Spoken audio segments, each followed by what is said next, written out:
The morning sun cast long shadows across the empty parking lot of Grace Community Church as Reverend Michael Johnson pulled up in his modest sedan.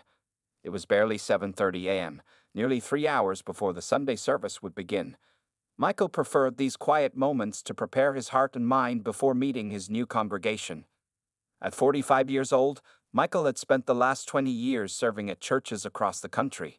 His reputation as a compassionate leader and powerful speaker had earned him this opportunity to lead Grace Community, one of the most respected churches in the small town of Millfield. Today would be his first Sunday as their pastor, though he had only met the church board and a few staff members during the hiring process. Michael decided to arrive in casual clothes, jeans, and a simple button-down shirt. He wanted to walk through the building, pray in each room, and get a feel for the space before changing into his formal attire later. He also hoped to observe how church members naturally interacted before they knew who he was.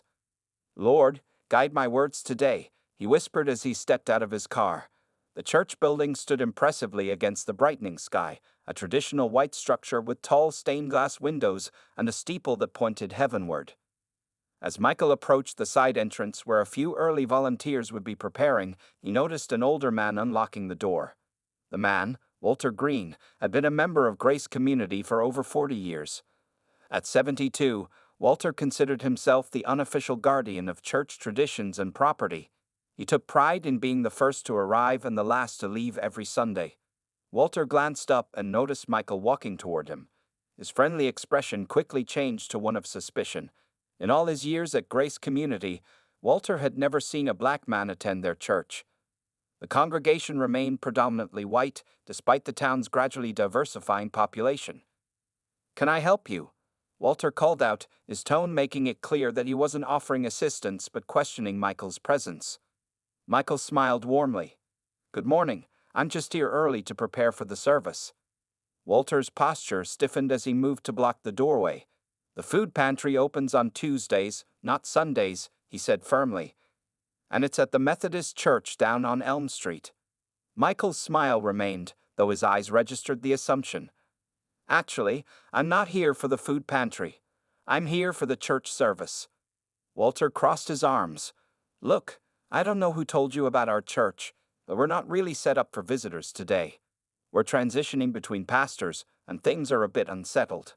Maybe you'd be more comfortable at New Hope Baptist on the east side. They have a more," he paused, searching for words, "diverse congregation." Michael took a slow breath.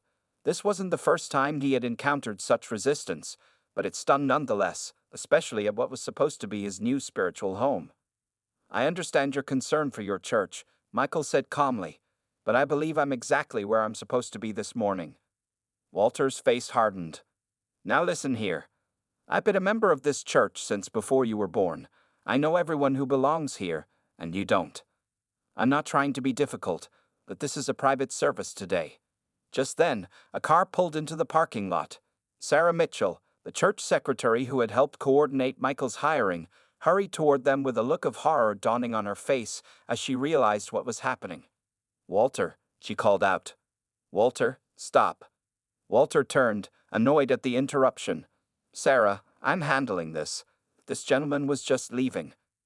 Sarah reached them, slightly out of breath. "Walter, this is Reverend Johnson, our new pastor." The color drained from Walter's face as his mouth fell open. The keys he was holding clattered to the ground.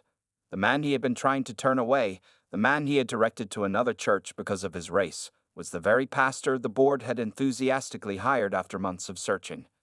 Michael bent down, picked up the keys, and held them out to Walter. "It seems we haven't been properly introduced," he said with remarkable grace. "I'm Michael Johnson, and you must be Walter Green. The board mentioned you're always first to arrive. I'm looking forward to serving alongside you." Walter's hand trembled as he took the keys, shame washing over his weathered face. Walter stood frozen, the return keys feeling heavy in his trembling hand. The morning air seemed suddenly thick and difficult to breathe. Sarah Mitchell, the church secretary, looked between the two men with anxious eyes. "I'm so sorry, Reverend Johnson," Sarah said, breaking the painful silence. "Please come inside. I'll show you to your office." Michael nodded gently. "Thank you, Sarah. Perhaps Walter would like to join us. I was hoping to learn more about the church's history from longtime members. Walter's face flushed deep red. Shame and embarrassment fought with the prejudice that had guided his actions moments before. He couldn't meet Michael's eyes. I should check the heating system, Walter mumbled, quickly turning away. Sunday school rooms get cold this time of year. As Walter hurried off, Sarah led Michael through the side entrance into the church building. The narrow hallway opened into a modest fellowship hall decorated with faded photographs of past events and previous pastors, all white men with serious expressions. I'm mortified, Reverend, Sarah whispered. Walter is, well, he's from a different generation, but that's no excuse. Michael placed a reassuring hand on her shoulder. Please call me Michael, and don't worry about me. This isn't my first experience with this kind of welcome. Sarah's eyes widened with concern. Should we address this with the board? Walter has significant influence in the congregation, but what he did was completely unacceptable. Michael considered her question as they continued walking. Let's give it some time. Hearts don't change through punishment or embarrassment. They change through relationship. The church office was small but tidy, with a desk facing a window that overlooked a garden area. Michael set down his Bible and notebook, taking in what would be his new workspace. Meanwhile, Walter had not gone to check the heating system. Instead, he found himself in the empty sanctuary, sitting in the back pew, his heart racing. In his 40 years at Grace Community, he had never questioned why the congregation remained so homogeneous, even as the town around them grew more diverse. He had always considered himself a good Christian man. He volunteered for maintenance projects, faithfully attended every service, and donated generously. Yet in that moment when he tried to turn away the new pastor, something ugly had risen from deep within him, something he didn't want to acknowledge. The sanctuary door opened, and Deacon Thomas Harper entered. At 65, Thomas served as head of the church board that had hired Michael. Walter, what are you doing sitting here in the dark? Thomas asked, flipping on the lights. We got people arriving for chore practice in 30 minutes. Walter looked up, his expression troubled. Did you know? He asked bluntly. Thomas paused. Know what? That the new pastor is, that he's... Walter couldn't finish the sentence. Understanding dawned on Thomas's face. That Reverend Johnson is black? Yes, Walter, we all knew. He was clearly the most qualified candidate with the strongest references. His race wasn't relevant to our decision. Walter looked down at his hands. I turned him away at the door. Told him to go to New Hope Baptist. Thomas sat down heavily in the pew beside Walter. Oh, Walter, he sighed. What were you thinking? I wasn't thinking, Walter admitted. I just reacted. I'd never seen a black man come to our church except for Ronald's funeral, and those were his work colleagues. He paused. I made a terrible mistake, Thomas. I can't face him again. Thomas was quiet for a long moment. When my grandson was 6, he broke my fishing trophy trying to clean it as a surprise for me. He was so scared to tell me that he hid under his bed. You know what I told him when I found him? Walter shook his head. I told him that hiding from our mistakes only makes them bigger. Facing them takes courage, but it's the only way to make things right.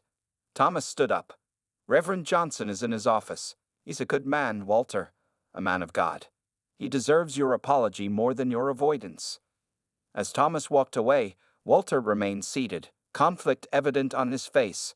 Outside the sanctuary, church members began arriving for chore practice. Soon the building would be filled with people coming to meet their new pastor. In his office, Michael hung his coat and removed his pastoral robe from its garment bag. He could hear the growing sounds of people arriving. Cheerful greetings, the shuffling of feet, doors opening and closing. This was supposed to be a joyful day of new beginnings. Michael closed his eyes and prayed silently, asking for wisdom and grace for the challenges ahead. When he opened them, he saw Walter standing uncertainly in his doorway, looking like a man walking toward his own execution. The first step toward healing was about to begin. Walter stood in the doorway of the pastor's office, his weathered hands twisting his worn cap. Michael looked up from arranging his Bible and notes for the service, his expression open and calm. Reverend Johnson, Walter began, his voice barely above a whisper. I came to apologize for my behavior earlier. Michael gestured to the chair across from his desk. Please, sit down, Mr. Green. Walter hesitated before lowering himself onto the edge of the chair, perched as if ready to flee at any moment. "I've been at Grace Community for over 40 years, he said, staring at the floor.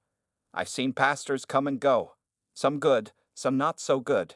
But I didn't expect." "You didn't expect someone who looks like me," Michael finished gently. Walter nodded, shame coloring his cheeks. "That's no excuse for how I acted. I was wrong." Michael studied the older man. Behind Walter's discomfort, he sensed something genuine, a man confronting a lifetime of unexamined beliefs. "Thank you for your apology," Michael said. "I accept it." Walter looked up, surprised by the simple response. "Just like that?" "Forgiveness isn't complicated, Mr. Green. It's what comes after that requires work." Michael leaned forward slightly. "May I ask you something? In your 40 years here, have you never had a black person attend services?" Walter shifted uncomfortably. "A few have visited over the years. None stayed." He paused. "I never really thought about why." Outside the office, the sounds of the church coming to life grew louder. The choir had begun warming up, their harmonies floating down the hallway. "I should go," Walter said, standing abruptly. "People will be arriving soon." "Actually," Michael said, "I was hoping you might help me. I'd like to understand the congregation better before I stand in front of them. Who are the families I should know? What traditions matter most to everyone? You've been here longer than anyone. Your perspective would be valuable." Walter blinked in surprise. He had expected anger, punishment, or at least coldness. Instead, the new pastor was treating him with respect, asking for his insight. I suppose I could do that," he said hesitantly. For the next 20 minutes, Walter found himself talking about the church community, the Williams family who always sat in the third row left, Mrs. Patterson who had played organ for 30 years despite her arthritis, the youth group's tradition of camping trips, and the annual Christmas pageant that everyone took too seriously. As they talked, Walter gradually relaxed, even managing a small smile when describing the church's infamous potluck disasters. Michael listened intently, asking thoughtful questions and taking occasional notes. Their conversation was interrupted by a knock at the door. Sarah peeked in, looking relieved to see the two men talking civilly. "Reverend, people are gathering in the sanctuary. It's nearly time to begin," she said. "Walter," the older man corrected quietly. "Everyone calls me Walter." As Michael prepared to lead his first service, Walter slipped out and made his way to the sanctuary. The church was filling quickly, buzzing with excitement about meeting the new pastor. Walter normally sat in the front row, his unofficial spot for decades, but today he chose a seat near the back. Deacon Thomas spotted him and came over. "Everything all right, Walter? You're not in your usual spot." Walter nodded. "Just felt like a change today." The music began, and the congregation rose as Michael entered, wearing his pastoral robe and carrying his Bible. A collective murmur rippled through the pews as people noticed their new pastor for the first time. Walter watched the reactions, the widened eyes, the whispered comments, the uncomfortable shifts. He recognized these reactions because they mirrored his own earlier behavior. For the first time, he saw it from the outside, and he felt ashamed all over again.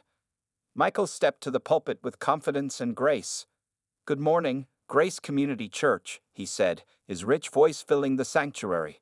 "I'm Reverend Michael Johnson, and I am honored to be your new pastor." His gaze swept across the congregation, briefly meeting Walter's eyes at the back. There was no accusation in that look, only kindness and perhaps a quiet understanding.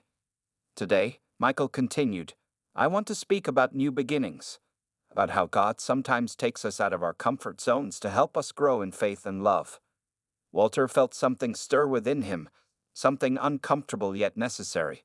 As the sermon began, he realized this Sunday would mark a new beginning not just for the church, but for him personally.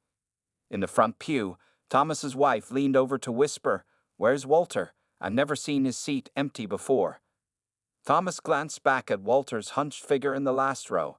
"I believe," he said quietly, "he's exactly where he needs to be today." Michael's first sermon at Grace Community Church ended with a standing ovation. His message about embracing change and seeing through God's eyes rather than human eyes touched many hearts.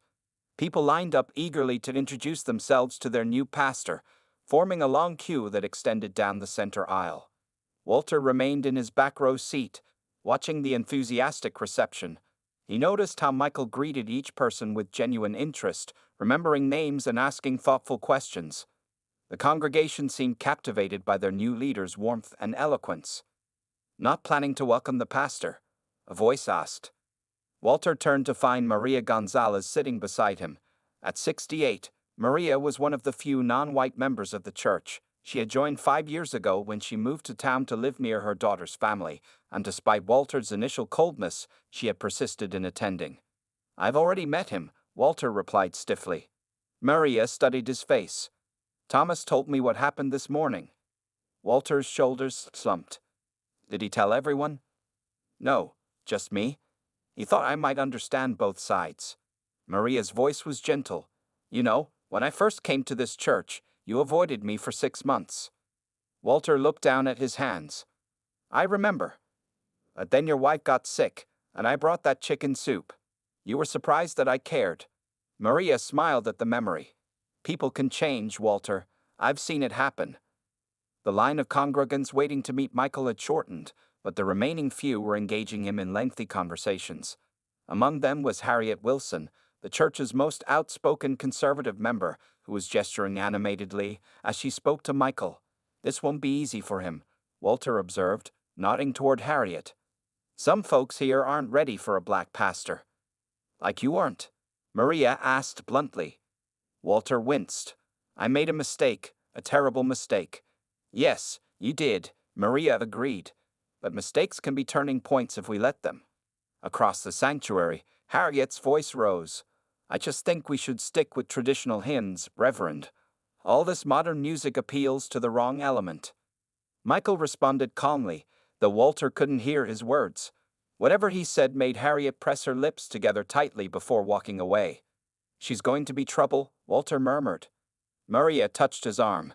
"So the question is, Walter, which side will you be on?" Before Walter could respond, Sarah approached them. "Reverend Johnson would like to see you in his office, Walter, when you have a moment." Walter felt a rush of anxiety. Was this where the real reckoning would come? Now that Michael had charmed the congregation, perhaps he would deal with Walter privately. "Go on," Maria encouraged. "Face it head on."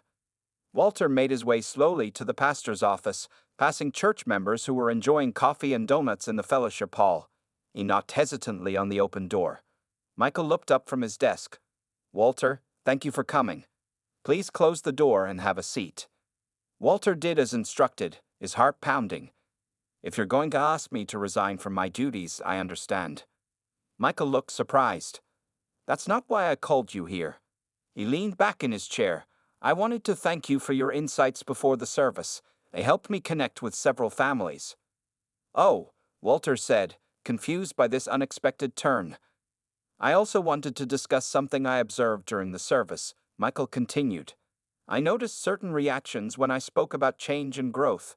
You've been here long enough to know the real dynamics. Who will resist my leadership not because of my ideas, but because of who I am?" Walter shifted uncomfortably. "You're asking me to identify the racists in the congregation?" "I'm asking for your honesty," Michael replied. "If we're going to build something meaningful here, I need allies who understand both the challenges and the opportunities." Walter was silent for a long moment. "Harriet Wilson heads the worship committee. She'll fight you on everything. The Pattersons donate the most money and expect influence in return. And Frank Miller on the board thinks the church should focus on our own people first, meaning white folks." He paused. "And until this morning, I would have been on that list too." "And now?" Michael asked quietly. "Now Walter struggled to find the words. "I'm seeing things I've never let myself see before. And I don't like what I'm seeing in myself." Michael nodded. "Self-reflection is hard work, Walter, but it's holy work too." He stood and extended his hand across the desk. "I don't need blind support. I need honest partners who are willing to grow alongside this community." Walter stood and took Michael's hand, feeling the firm grip of a man offering not just forgiveness but partnership. 2 weeks after Michael's first Sunday at Grace Community Church, the initial excitement had given way to a tense reality. The congregation had divided into 3 distinct groups: those who enthusiastically supported their new pastor, those who politely tolerated him while resisting any changes, and those who openly questioned whether he was a good fit for their church. Walter found himself in an unexpected position. After their private conversation, he had become something of an unofficial bridge between Michael and the more resistant church members. It was an uncomfortable role that earned him suspicious looks from old friends and cautious appreciation from new allies. On this particular Wednesday evening, the church board had gathered for their monthly meeting. Walter wasn't an official board member, but Michael had invited him to attend as a church historian. The real reason, they both knew, was to have someone in the room who understood the unspoken dynamics. "I simply don't understand why we need to change the worship format," Harriet Wilson said, her voice tight with controlled frustration. "We've been doing things the same way for 20 years, and it's worked just fine." Michael sat at the head of the table, listening patiently.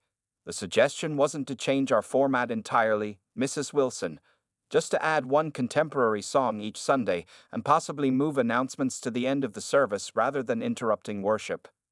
Frank Miller, a stout man with thinning gray hair, cleared his throat. "It starts with one song, Reverend. Then suddenly we've got drums in the sanctuary and people waving their hands in the air." He glanced meaningfully around the table. "We're not that kind of church." The implication hung heavily in the air. Everyone knew which churches in town had more expressive worship styles. They were predominantly Black and Hispanic congregations. Walter watched Michael carefully. Over the past 2 weeks, he had seen how the pastor absorbed these subtle jabs without reacting defensively. It was a restraint Walter wasn't sure he could have maintained in Michael's position. "I understand your concerns," Michael replied calmly.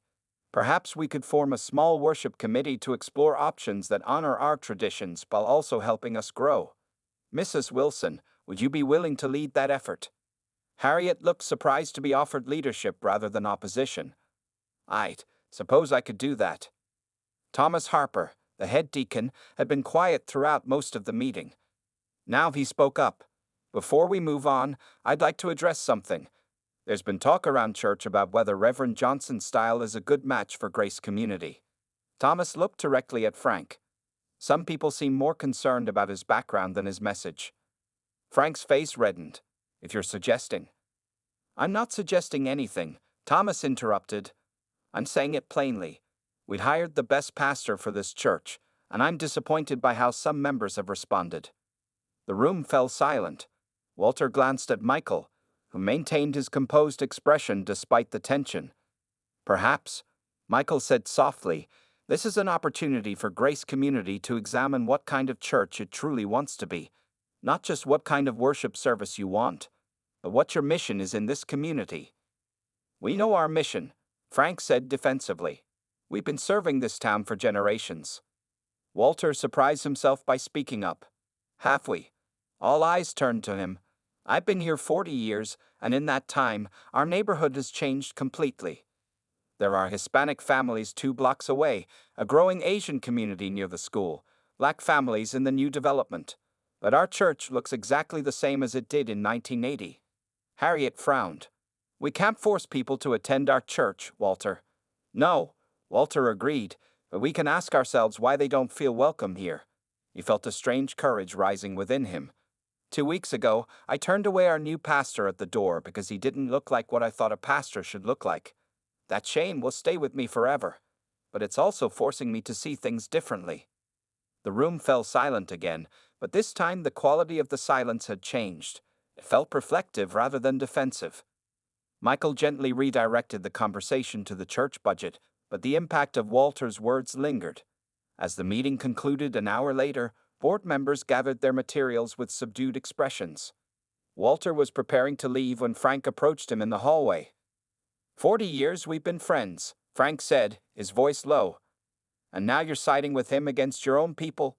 Walter met Frank's gaze steadily. "He's not against anyone, Frank, and they're not my people because of their skin color. They're my people because we worship the same God." 1 month into Michael's pastorate at Grace Community Church, the tensions that had surfaced during the board meeting had spread throughout the congregation. Attendance had dropped slightly as some members chose to visit other churches, though everyone knew they were really protesting the new pastor. Walter had become Michael's most unexpected defender. The transformation in the older man surprised everyone. including Walter himself. He still struggled with ingrained thoughts and reactions, but he was making a genuine effort to change, and people noticed. On this particular Sunday morning, Walter arrived early as usual. He found Michael in the sanctuary, sitting alone in the front pew with his Bible open on his lap. "Morning, Pastor," Walter said. "Everything all right?" Michael looked up with a tired smile. "Just preparing my heart. It's been a challenging week." Walter sat down beside him. "I heard about the anonymous letter." The letter had appeared on Michael's desk on Wednesday, a typed note suggesting that he find a more appropriate church to lead, one where his particular style would be better appreciated. It hadn't contained any explicit racial slurs, but the message was clear enough. "Not the first such letter I've received in my ministry," Michael said. "Probably won't be the last." Walter shook his head. "I'm sorry, if I knew who wrote it." "It doesn't matter who wrote it," Michael interrupted gently. "What matters is that we keep moving forward. I've been praying about today's sermon all week, and I believe God has given me a message this church needs to hear." Walter noticed the Bible was open to the story of the Good Samaritan. "That's always been one of my favorite parables," he said. Michael nodded. "Mine too. But I wonder how many of us truly understand its radical message." As they spoke, church members began arriving for the service. The tension was palpable as people chose their seats, supporters predominantly on the left side of the sanctuary, critics on the right, with a nervous middle group scattered between them. Sarah approached Michael with the morning announcements. "The worship committee has their recommendations," she said, handing him a sheet of paper. "Harriet wants you to stick exactly to these hymns and readings." Michael reviewed the list and smiled. "Please thank Mrs. Wilson for her thoroughness." The service began with the traditional organ prelude. Walter took his seat in the second row, now his regular spot. He could see Frank and several other board members watching critically from the right side as Michael stepped to the pulpit. "Good morning, Grace Community," Michael began warmly. "Before we begin worship, I want to share something personal with you." The congregation grew quiet, sensing something important was coming. "This week, someone left an anonymous letter suggesting that I don't belong here," Michael said. His voice was calm, but carried throughout the sanctuary.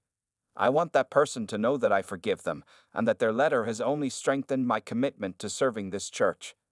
Murmurs spread through the pews. Walter saw Harriet shift uncomfortably in her seat. "Today, we'll be exploring the parable of the Good Samaritan," Michael continued.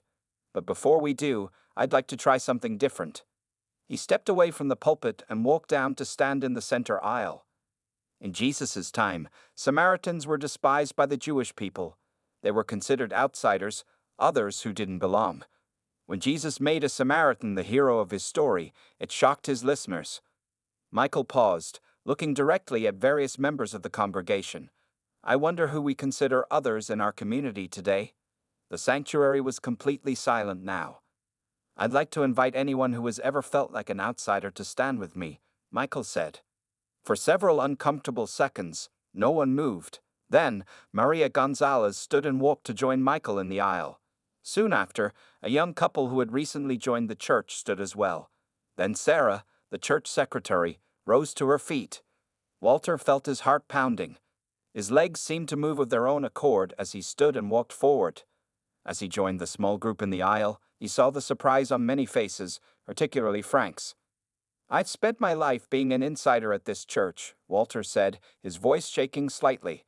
"But in the past month, I've learned what it feels like to stand on the outside, to question things I've always accepted, to lose friends because I've changed." 3 months after Michael's arrival at Grace Community Church, the congregation gathered for a special Saturday workday. The church building needed repairs, the gardens required attention, and the fellowship hall was scheduled for a fresh coat of paint. Despite the ongoing tensions, nearly 40 members showed up to help, more than had participated in previous years. Walter arrived early with his toolbox and a box of donuts. He had been appointed the unofficial coordinator for the day, a role he had held for many years. As he unlocked the main entrance, he reflected on how much had changed in just 3 months. The church was still divided, but the lines were softening. Even some of the most resistant members had begun to acknowledge Michael's gifts as a pastor and teacher. "Morning, Walter," Thomas called, walking up with cans of paint. "Looks like we'll have good weather for today's work." Walter nodded. should make the painting easier. Any sign of Frank? Frank Miller had been notably absent from church activities in recent weeks, attending Sunday services, but slipping out before the fellowship hour. Thomas shook his head. I called him yesterday. He said he might stop by, but I'm not counting on it. As more volunteers arrived, Walter organized them into teams. Michael joined the group working on the garden, removing weeds and planting new flowers around the church sign. Walter watched from a distance as the pastor worked alongside church members, sharing stories and laughing together. Several of the younger families had brought their children, who eagerly helped Michael plant marigolds along the walkway. By mid-morning, the work was progressing well. Walter was repairing a loose handrail on the side entrance when he spotted a familiar car pulling into the parking lot. Frank Miller stepped out, looking hesitant. Walter set down his tools and walked over. Didn't expect to see you today. Frank shrugged. Martha insisted. Said the church has been part of our lives too long to just walk away. He glanced around at the busy groups of workers. Where you need help?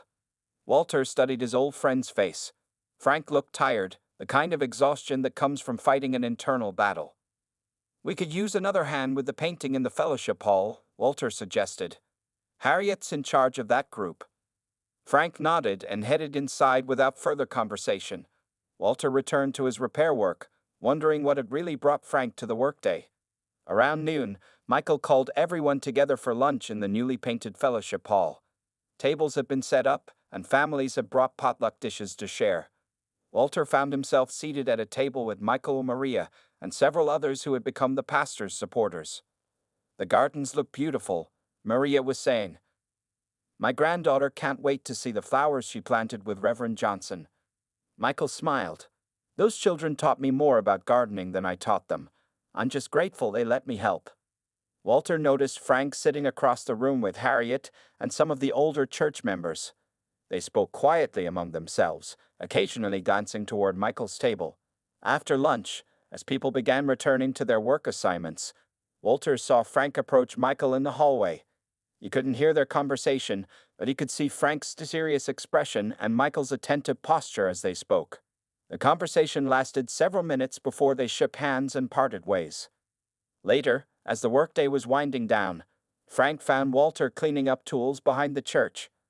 I spoke with Reverend Johnson, Frank said without preamble. Walter continued organizing the tools. I saw that. I told him I'd been attending First Baptist the past few Sundays, Frank continued. Testing the waters, so to speak. Walter looked up in surprise.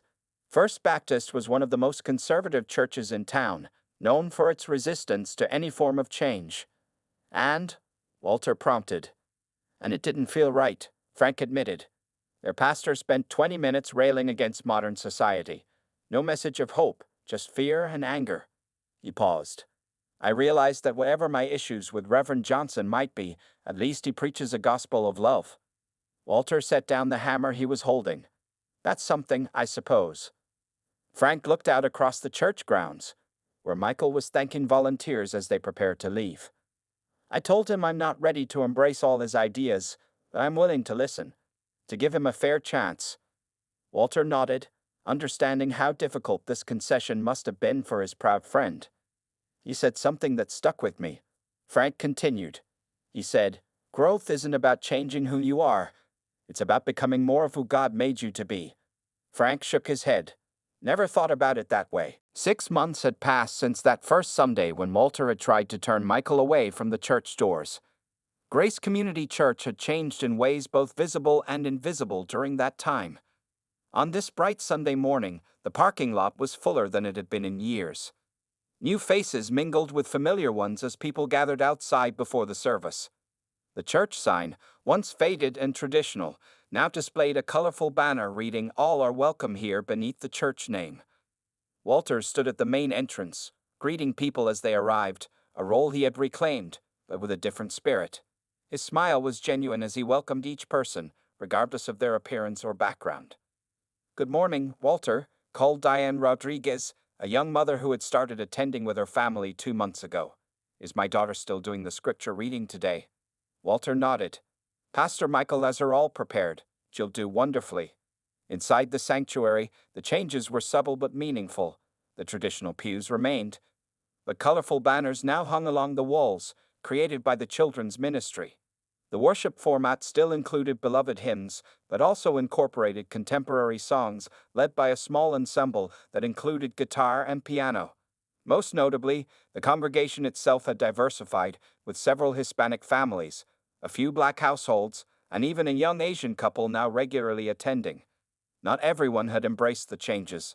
About 15 longtime members had officially transferred their membership to other churches. But for each person who left, it seemed 2 new ones arrived, drawn by word of Michael's compassionate leadership and the church's growing reputation for genuine welcome. Frank Miller had surprised everyone by staying. Though he still occasionally grumbled about the new ways, he had gradually become one of Michael's most valuable advisors, offering perspective that helped balance tradition with necessary change. As Walter finished greeting latecomers, he slipped into the sanctuary and took his seat beside Maria. The service was already underway, with Michael leading the congregation in prayer. "Today marks a special anniversary for our church family," Michael said as he moved to the pulpit. "6 months ago, I stood here for the first time as your pastor, nervous and uncertain about the journey ahead." He smiled, looking around at the diverse faces before him. "That first Sunday, I experienced something that could have driven me away. At the door of this church, I was judged by the color of my skin rather than the content of my character or the calling God had placed on my life." Walter felt a flush of shame even now, though he had long since been forgiven. Maria patted his hand gently. "I could have left," Michael continued. "I could have reported the incident to the board. I could have demanded an apology. But God whispered to my heart that there was a different path forward, a path of grace, patience, and genuine relationship." Michael stepped away from the pulpit and walked down to stand among the congregation. "Look around you today," he invited. "See the faces of brothers and sisters who might not look like you, vote like you, or think exactly like you, but who love the same God and are walking the same journey of faith." The congregation followed his instruction, many turning to smile at those around them. "The transformation in this church didn't happen because I had special wisdom or because we implemented new programs," Michael said. "It happened because one person at a time chose to open their heart to change." His gaze found Walter. It began with a man who had the courage to face his own prejudice and choose a different path. Walter Green could have doubled down in defensiveness when confronted with his mistake. Instead, he became the first bridge builder in our community. Walter felt tears forming in his eyes as several people turned to look at him with appreciation. "Then there was Frank," Michael continued, nodding toward where Frank sat with his wife. "Who taught me that tradition isn't the enemy of progress, it's the foundation upon which healthy growth is built." Frank's usual stern expression softened slightly at this acknowledgement. And Maria, whose patient persistence over years prepared the way for others to feel welcome here. Maria squeezed Walter's hand, her own eyes glistening. Michael returned to the pulpit. "Today, we're not celebrating me as your pastor, we're celebrating a journey we've taken together, a journey toward becoming the church God always intended us to be."